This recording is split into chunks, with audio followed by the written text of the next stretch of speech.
sur une série de comment partager sa foi. S'il y a quelqu'un qui n'a pas partagé sa foi avec nous, que ce soit dans une réunion publique, que ce soit dans un témoignage personnel, on n'aurait pas entendu le message de l'Évangile. Et parce qu'on n'a pas entendu, Paul nous dit, on n'aurait pas cru. Et parce qu'on n'aurait pas cru, eh bien, on n'aurait pas été sauvé. C'est au cœur même d'être chrétien. Cœur même d'être chrétien, c'est pas juste son bien-être. C'est pas juste sa relation avec Dieu, mais c'est sa relation avec les autres chrétiens et ceux qui ne connaissent pas Christ et qui ont besoin de ce témoignage vivant de nos vies. Maintenant, depuis plusieurs semaines, je vous parle dans ce sens-là. La semaine dernière, pour ceux qui étaient là, je crois que c'est une majorité, eh bien, nous avons vu que demandez et vous demandez et vous recevrez. Cherchez et vous trouverez. Et frappez et on vous... Ah. Enfin, on vous frappera. Maintenant, normalement, quand les chrétiens lisent ça, ils pensent prière. Et la semaine dernière, j'ai dit, c'est pas possible que ça, ce soit prière.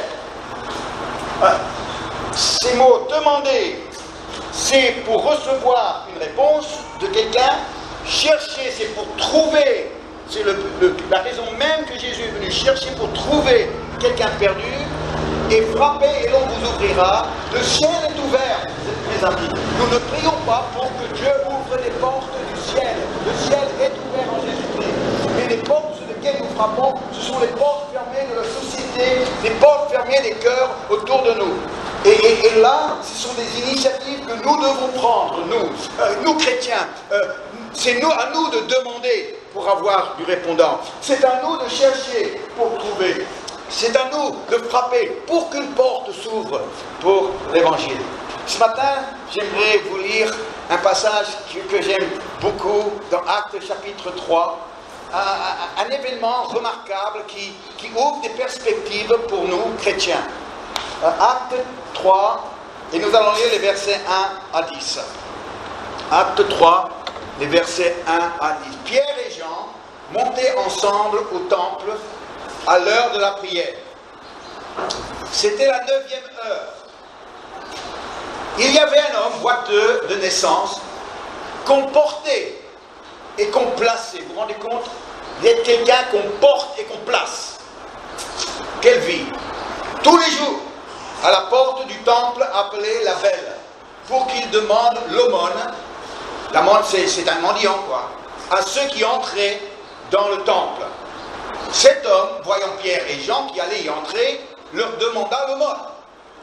Pierre, de même que Jean, fixa les yeux sur lui et dit « Regarde-nous » Il les regardait attentivement, s'attendant à recevoir de quelque chose, une pièce. Alors Pierre lui dit « Je n'ai ni argent ni or, mais ce que j'ai, je te le donne. Au nom de Jésus-Christ de Nazareth, lève-toi et marche. » Et le prenant par la main droite, Pierre était un droitier. Bon, ça prend dans le sens, mais c'est un détail. Il le fit lever. Au même instant, ses pieds et ses chevilles devinrent fermes. D'un saut, il fut debout. Et il se mit à marcher, et il entra avec eux dans le temple, marchant, sautant et louant Dieu. Tout le monde le vit marchant et louant Dieu. Il reconnaissait que c'était celui qui était assis à la belle porte du temple pour demander l'aumône, et il fut rempli d'étonnement et de surprise au sujet de ce qui lui était arrivé. J'aimerais ce matin vous parler sur prendre quelqu'un par la main. Prendre quelqu'un par la main. Ici, c'est une rencontre choc entre deux personnes très différentes l'une de l'autre. D'un côté, on a Pierre. Pierre est apôtre. Pierre est un homme de foi. Pierre est un homme qui a deux bonnes jambes. Et il rencontre le mendiant. Pour le mendiant, c'est une vie de misère. Placé, porté et placé. Il est dans l'incrédulité. Il n'a aucune attente d'une action de Dieu dans sa vie. Il ne pense qu'à vivre jusqu'à la fin de ses jours, faisant ce qu'il faisait là par terre dans la poussière de la route, devant la porte. C'est un homme, lui, il n'a pas de bonnes jambes. C'est un homme paralysé. Et ces deux vont entrer dans une rencontre choc. Et vous savez, quand il y a une rencontre choc entre deux personnes opposées, différentes, eh bien, l'un va impacter l'autre. L'un va impacter l'autre. Alors, est-ce que ce sera le mendiant qui va abaisser Pierre, ou est-ce que ce sera Pierre qui va soulever le mendiant? Ça, c'est la question. Quand les opposés se rencontrent, c'est très intéressant de voir ce qui va se passer. On l'a souvent vu dans les rues étroites de Paris. Dans une petite rue étroite de Paris, il y a le loupard, jeune, chauffard, voiture de sport, lunettes de soleil, casquette renversée, musique à fond, qui lui, il rencontre une petite grand-mère en Twingo, qui roule tranquille. Les deux s'entrechoquent. Qui va impacter l'autre? Qui va gagner? Est-ce que c'est la petite grand-mère qui va plus vite, ou c'est le jeune chauffard qui doit ralentir? Ben, c'est la grand-mère qui gagne. On ne va pas la bousculer, la grand-mère. C'est le chauffard qui doit ralentir. Ben, c'est l'un va impacter l'autre. C'est pas possible d'avoir une telle rencontre sans que quelque chose se produise, se passe. Et ici, eh bien, nous avons cela. Le mendiant crée le contact. C'est à lui de demander, c'est lui de lancer la conversation. Et il demandait, s'il vous plaît, est-ce que je peux avoir une pièce? Et Pierre, il n'a plus d'argent et plus d'or. Il n'en a plus. Il a tout donné dans l'offrande. Il n'a plus rien dans les poches. Et il dit, on n'a pas, mais il veut lui donner quelque chose. Il n'a pas d'argent à lui donner, mais l'argent, c'est pas ça qui va changer sa vie. Il a autre chose à lui donner. Et Pierre, pour lancer le processus du miracle, vous savez ce qu'il dit à cet homme? Il était là, pitié, pitié, pitié. Et Pierre le regarde et il dit, regarde-nous. Pas très spirituel ça. Hein? Il aurait pu nous dire, porte ton regard sur Jésus.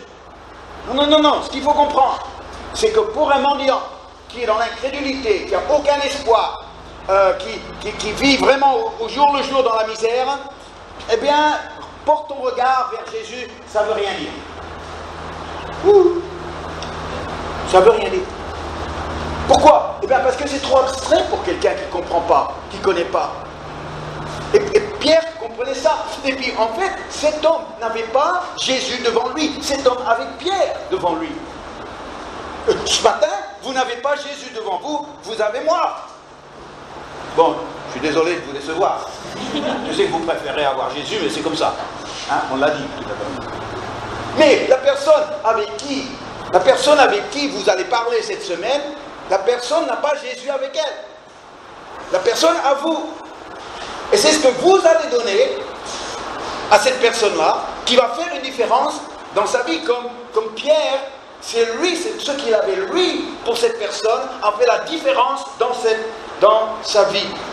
Et aujourd'hui, c'est ce qu'il a et ce qu'il est qui va changer cet homme. Mais nous, on se sent mal à l'aise de dire, regarde-nous, on dit, si les gens nous regardent, eh bien, ils vont être déçus, ils vont penser qu'on doit être parfait, et puis ils vont découvrir très vite que nous ne sommes pas parfaits. Mais j'aimerais vous dire que des gens paralysés ont besoin de voir des hommes et des femmes de foi devant eux. Des gens qui sont des miracles ambulants. Des gens qui, eh bien, eux-mêmes sont la preuve que Jésus change les vies. Et c'est ce que les gens ont besoin. On aimerait leur dire d'une façon très spirituelle, regarde à Jésus, mais pour eux, ils n'ont pas Jésus à regarder. Ils ont seulement toi, et toi et ta vie transformée, et c'est à travers toi et ta vie transformée que leur vie peut être transformée aussi, en fonction de ce que tu peux lui donner. Tu vois, si la rencontre choc entre l'homme paralysé, Pierre l'apôtre, boum, qu'est-ce qui va se passer? eh bien il y en a un qui a besoin de quelque chose de la part de Dieu, et l'autre a reçu quelque chose de la part de Dieu, a donné. S'ils sont faits l'un pour l'autre. Alléluia. Ces chocs, ces rencontres chocs entre les opposés, c'est toujours intéressant. J'ai fait la connaissance de François. François était un jeune universitaire qui était issu d'une famille non chrétienne, une famille athée. Sauf que son grand-père était chrétien, mais il était vraiment isolé dans sa foi, dans cette famille-là. Et spontanément, un dimanche matin, la mère de François a annoncé à sa famille qu'elle voulait aller à un culte. Et spontanément, sa fille a dit, ben moi j'irai avec toi maman. Et alors elles sont tous les deux venus dans notre culte, dans la région parisienne, à Évry. Et là, ils ont écouté attentivement, et à la fin du message, j'ai demandé à ceux qui voudraient donner leur vie à Jésus de se manifester. Et toutes les deux, maman et fille, ont donné leur vie à Jésus. Contentes, heureuses, dans la joie. Ils sont rentrés à la maison et ils ont annoncé à leur famille ils ont donné leur vie à Jésus. François, fils universitaire athée, commençait vraiment à s'inquiéter pour sa maman, pour sa sœur. Et il a dit, mais vous êtes tombé dans une secte, vous vous êtes fait avoir. Non mais franchement, vous avez été manipulé. Et alors, la maman a dit, écoute François, si tu veux te rassurer, tu viens avec nous dimanche. Eh bien justement, je vais venir avec vous pour vous montrer que vous vous êtes fait avoir. Hein? Donc François est arrivé pas dans les bonnes dispositions, je peux vous assurer. Hein? Il était là, un peu arrogant, oui, vous êtes qui, vous prenez pour qui, il était là, bras croisés, et puis tout d'un coup, c'était son incrédulité forte, était en contact avec des gens qui avaient une foi forte. Explosion. Et là, pendant la louange, les gens comme ça, louer Dieu, présence de Dieu, sur du Saint-Esprit. Et puis pendant la prédication, je prêchais, et puis lui. Et pendant qu'il regardait autour de lui, il regardait les gens, il voyait si c'était des gens bizarres ou des gens normaux. Il essayait de comprendre ce qui se passait. Et en regardant, en écoutant ce qu'il entendait, eh bien, il y a quelque chose qui s'est passé en lui. Il y a une lumière qui a commencé à briller dans son cœur. Et puis son incrédulité a été chassée par la force de la foi qui était autour de lui et qui a libéré le Saint-Esprit pour un homme ainsi incrédule que François. Et puis quand j'ai fait l'appel à la fin, il dit, qui veut donner sa vie à Jésus? François dit, moi! Il a donné sa vie à Jésus. La mère et la sœur, comme ça. François, il a tout de suite rejoint le groupe universitaire biblique, GBU, les étudiants qui connaissent, GBU. Et après 2 ans, il est devenu son président, groupe biblique universitaire. Et quand il est devenu président, il a dit, Vincent, il faut que tu évangélises la Sorbonne. Je dis, ok, on y va, François, on y va. Lui, président, il a organisé une grande soirée sur le thème « La vie après la mort ». Et il y avait plein d'étudiants qui sont là. Et puis moi, j'ai prêché à la Sorbonne avec François, que j'ai amené au Seigneur, président de GBU. C'était formidable. Ben, c'était pas fini. Parce que ça a commencé pour François une vocation, un appel de gagner des universitaires à Jésus. Et ensuite, après avoir terminé son diplôme, il est allé à Oxford. Vous connaissez Oxford, l'université? Il était à l'université d'Oxford. Il est devenu aumônier, pasteur aumônier auprès des universitaires internationaux. C'est quand même pas rien, Oxford. La dernière fois que j'ai vu François, c'était par Skype, mais la dernière fois que je l'ai vu en vrai, eh bien, il était pasteur d'une église réformée au Marais à Paris. Et j'ai pu faire un séminaire avec lui. Et j'ai eu la joie de pouvoir raconter l'histoire de François à tous ceux qui ont participé à ce séminaire. Et tout le monde a fait. Alors c'est comme ça que notre pasteur s'est converti? Ben oui. C'est ça, les rapports chocs entre 2 opposés. Boum! Un c'était une incrédulité forte, l'autre c'était la foi forte. Les 2 se rencontrer. Boum. Alors, il y en a un qui allait perdre sa foi, ou il y en a un qui allait perdre son incrédulité. Il a perdu son incrédulité. Amen. Ce jour-là, François n'a pas vu Jésus. Il a vu des gens transformés par Jésus. Mais c'est ça ce qu'il a marqué. Ce que j'ai, ce que je suis, je te le donne. Ce que Jésus a fait en moi, ce qu'il m'a donné, eh bien je te le transmets. C'est pour toi, cher ami. C'est pour toi. Pierre comprenait comment fonctionnait la foi. Regarde-nous. Regarde-nous. Parce que ce que tu as besoin va transiter par nous. Par la foi. Jésus va se servir de notre foi pour toucher ceux autour de nous. Au nom de Jésus, marche. Il y a un certain temps, dans notre atelier pour les prédicateurs stagiaires, j'ai parlé du fait que les chrétiens ont une mentalité de prière satellite. La prière satellite, c'est que moi je suis là, je veux prier. Là-bas, c'est le problème, le besoin. La mentalité prière satellite, c'est moi je prie, ça monte au ciel, c'est capté par le satellite du ciel, et ça renvoie la réponse à cette personne-là. C'est le cierge. Moi je suis là, le problème est là, j'envoie la prière, hop, c'est capté, et la solution est renvoyée. Pierre a compris que c'est pas comme ça que ça marche. Et pourtant c'est notre réflexe. Tout le monde pense comme ça, tout le monde prie comme ça. Mais Pierre avait compris autre chose. Il avait compris que moi je suis là, celui qui prie, là le problème est là, le paralysé, je reçois de la part de Dieu, par la foi. Je le transmets à celui qui a le besoin, ce que j'ai, je te le donne, et maintenant ça, ce qu'il vit, le ramène lui à Dieu. Est-ce que vous voyez? C'est radicalement différent. Mais nos réflexes de prière, c'est toujours satellite. Ça veut dire que plutôt que d'aller vers quelqu'un paralysé, on lui dit, t'inquiète pas, je vais prier pour toi. Hein. Tu vois, je m'éloigne, je ne veux pas trop être au contact du paralysé, parce que bon, paralysé, c'est pas comme moi, hein, il est différent, mais je vais prier pour toi. Pierre, il avait compris comment je l'ai reçu de la part de Dieu par la foi, j'ai quelque chose à lui transmettre, et ce que Dieu fait à travers cette foi qui est exercée, va le ramener lui à une expérience réelle de Dieu. Pierre se retrouve devant un paralysé, il n'a pas d'espoir, il n'a pas de foi, il n'a pas de vie, il n'a rien. Il lui donne de l'espoir, regarde-nous, hein? Il lui donne la foi.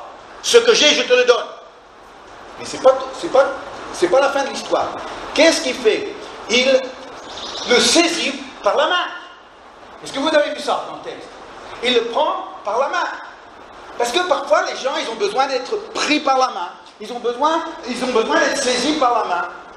Parfois, eh bien, toute leur négativité fait qu'ils ne savent pas réagir, ils ne savent pas répondre, ils ne savent pas bouger, ils sont coincés, ils sont bloqués, ils sont paralysés. Et ça demande à quelqu'un de venir et de les prendre par la main. Je vais te prendre par la main. Viens, au nom de Jésus, lève-toi et marche. Ça va, extraordinaire. Ah ben maintenant, tu peux sauter et louer Dieu. Hein. C'est un geste fort. C'est pas. Gigote un peu les doigts de pied pour voir s'il y a une différence. C'est commercial, mais c'est pas fait mal, j'espère. Il y a besoin quelque part. C'est pas violent, mais c'est quand même. C'est participatif. C'est de dire je suis impliqué là-dedans. Il y a un côté humain dans ce miracle-là. Il y a ma foi qui doit agir, il y a ce que je dis qui doit agir, mais aussi physiquement je dois agir pour le prendre par la main. Parce que les gens aujourd'hui sont paralysés et on doit les aider, on doit apprendre à les aider. Et c'est à partir de ce moment-là que tout d'un coup, eh bien, ça les libère. Et c'est pour ça que quand quelqu'un me tend la main, tu vois, quand tu me serres la main.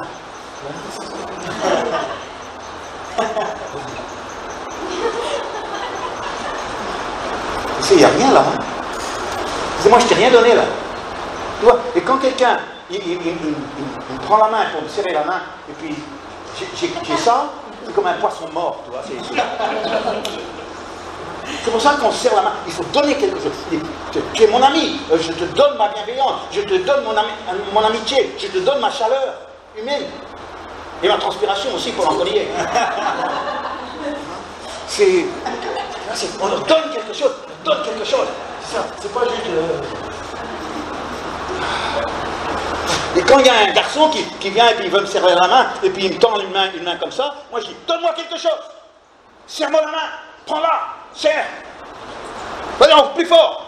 Apprends à serrer la main. Parce que quand tu serres la main, tu es en train de donner quelque chose à quelqu'un.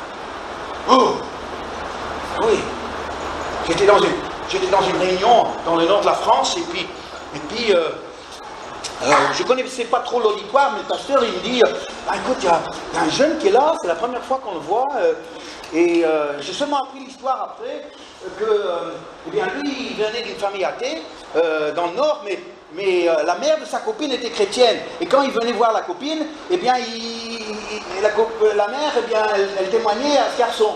Et spontanément, un jour, eh bien, le garçon a appris qu'il y avait cette réunion que je faisais, et il est venu tout seul, c'était un mécano, 22 ans, et je fais la réunion, et je le vois qui m'écoutait attentivement, et à la fin, je fais un appel, pour ceux qui veulent donner leur vie à Jésus.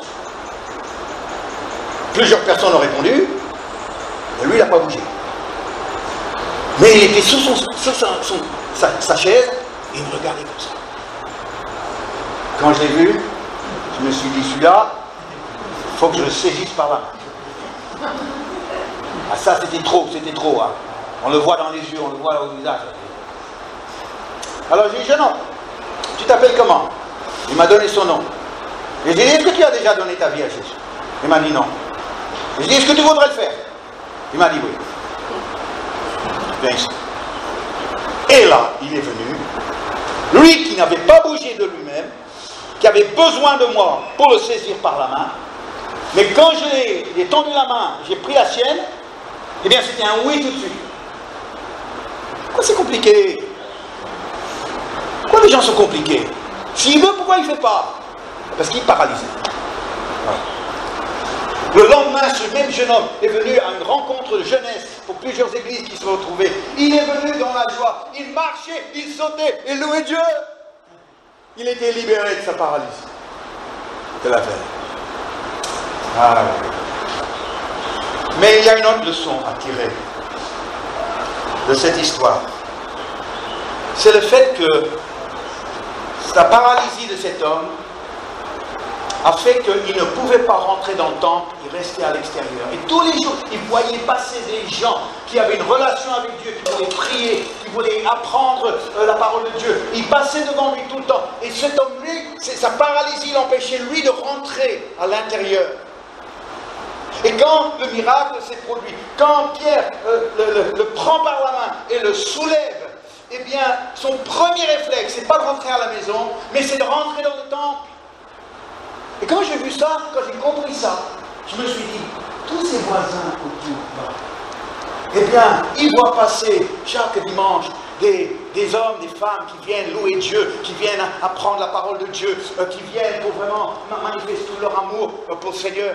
Et ils aimeraient venir, ils entendent les chants. On en a même eu une ce matin qui est venue pour faire sa prière et qui était venue pour couleur gospel. J'ai pu parler avec elle.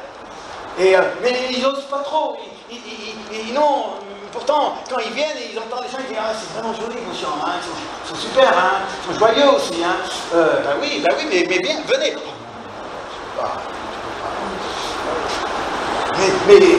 Mais là, il sort d'être paralysé à l'extérieur pour devenir quelqu'un guéri à l'intérieur. Quand j'ai lu ça, j'ai dit voilà ce que devrait être une église. Une église, ça devrait être un lieu où les hommes qui étaient paralysés maintenant viennent pour marcher, louer et sauter de joie au Seigneur. Une église, ça doit être ça.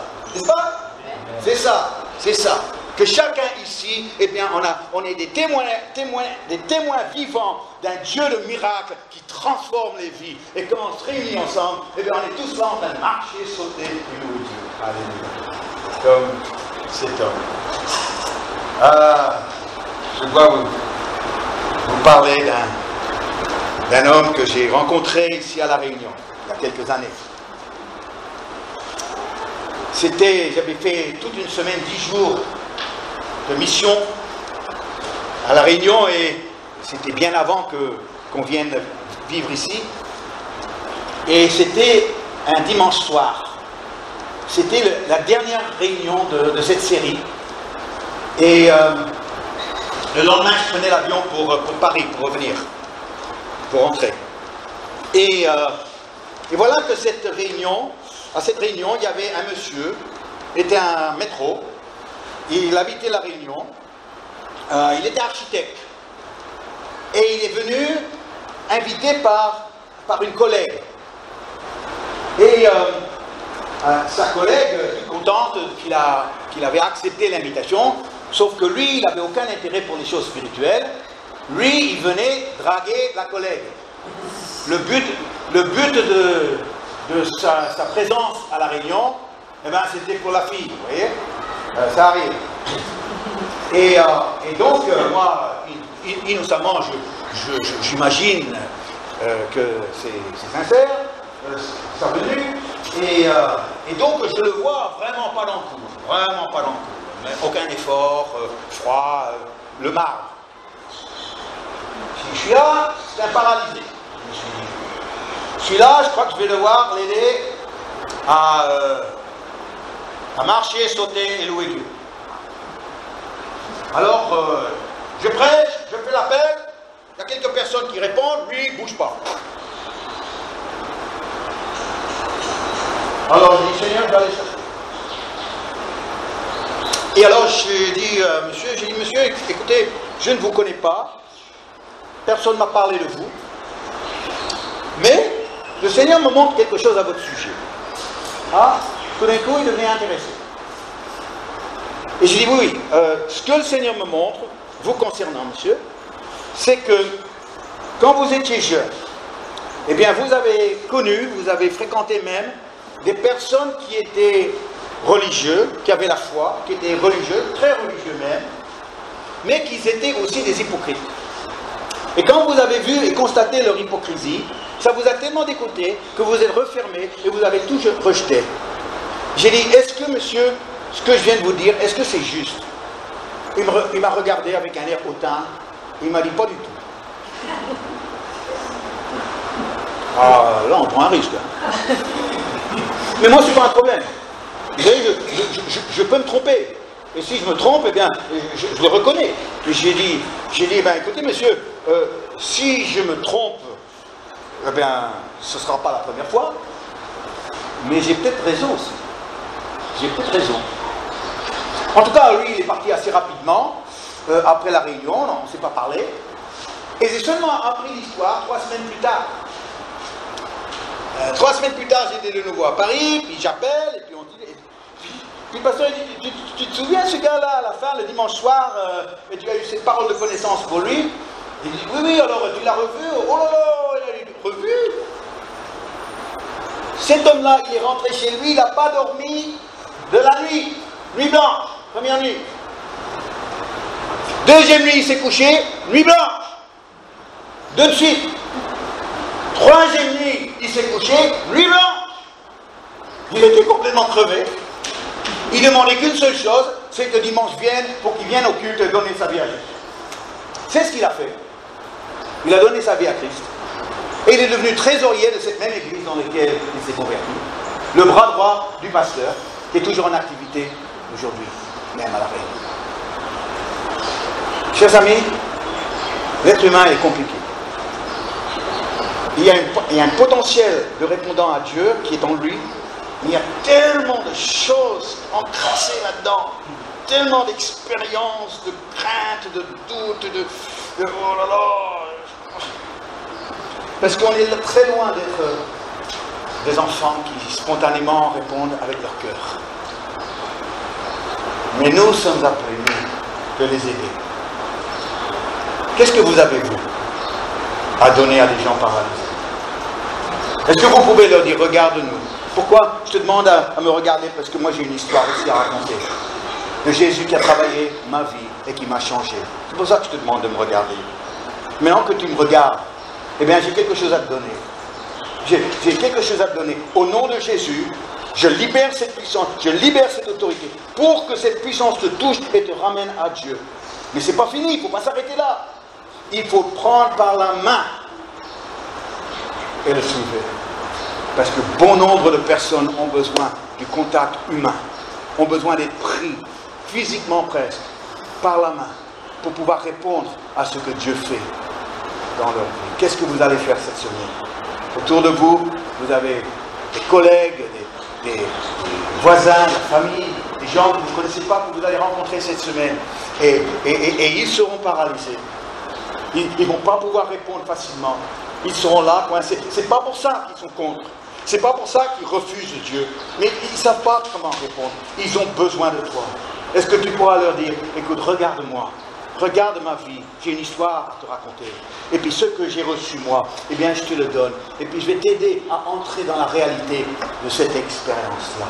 Et quand tu vis ça, quand tu vis avec ça, eh bien tu vas voir combien le Seigneur va agir. Cette semaine, un homme est venu me voir, que j'avais seulement rencontré 2 fois. Mais ça fait longtemps que j'avais des échos qui voulaient me voir. Et voilà que cette semaine, ce rendez-vous s'est concrétisé. Il est venu me voir à la maison, un homme d'un certain âge même. Et il s'est assis dans un fauteuil et il m'a dit, monsieur, écoutez, je vous dis clairement, je suis catholique et je ne veux pas changer de religion. Et moi j'ai dit, eh bien écoutez, on s'entend bien parce que moi j'ai pas envie d'essayer de vous changer de religion. Le but c'est pas ça. On a partagé. Et à côté de moi, il y avait une petite lampe de salon. Hein, elle est allumée, on ne voit pas grand-chose. Et cet homme, je parlais avec lui, je partageais, il me racontait un peu sa vie. Et j'ai dit, écoutez, vous voyez cette lampe? Elle ne dégage rien. Elle a été faite pour éclairer. Elle ne dégage rien. Et vous savez quoi? Vous savez le problème? Eh bien, j'ai pris la prise. Et j'ai dit, le problème il est là. Cette prise n'est pas branchée. Elle n'est pas branchée dans la source qui peut donner cette lumière. Mais regardez ce qui va se passer. Et j'ai pris la prise, et j'ai enfoncé dans la multiprise. Et tout d'un coup, la lumière jaillit. Et je dis, ta vie, c'est ça. La vie. J'avais pas besoin de dire plus. Il avait compris. J'ai prié avec lui.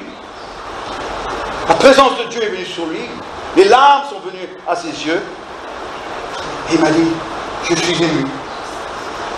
Lui qui est venu en disant, soyons clairs, j'établis les règles de cette conversation, je suis catholique, je ne bouge pas, je ne change pas de religion, pas de problème, moi je ne change personne. Tous les coups, il a réalisé que malgré tout, ces questionnements et puis ce désir de mieux comprendre, que malgré tout ça, eh bien rien ne dégageait de sa vie. Et la raison, c'était parce qu'il n'était pas branché dans la prise. Ce matin, les gens ont besoin de nous. Ils ont besoin de nous. Ils ont besoin de nous comme un témoignage d'une vie transformée. Ils ont besoin de nous pour leur communiquer la foi que nous avons qu'ils n'ont pas.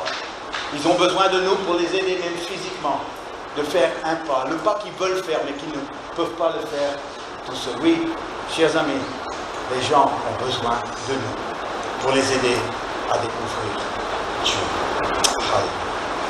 Alors on va prier. Je vous invite juste à fermer les yeux quelques instants.